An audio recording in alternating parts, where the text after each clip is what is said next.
Everyone likes to imagine the existence of hovercars, hoverbikes, and hoverboards. But have you ever thought about hover you?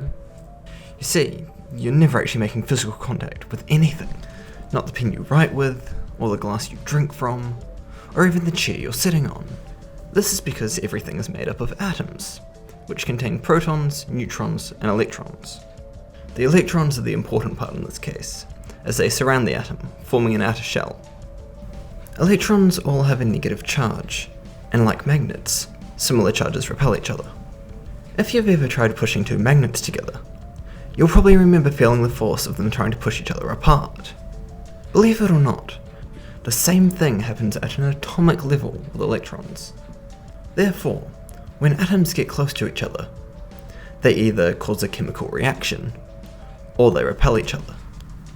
So whenever you're standing, there's actually a tiny gap between you and the floor, due to your electrons repelling the electrons in the floor. The size of this gap is approximately 10 to the negative 8 centimeters. That is 0.00000001 centimeters wide. That's 3 times smaller than the width of a strand of DNA, or 3 million times smaller than the width of a human hair. So yeah, the gap is tiny, but it is there.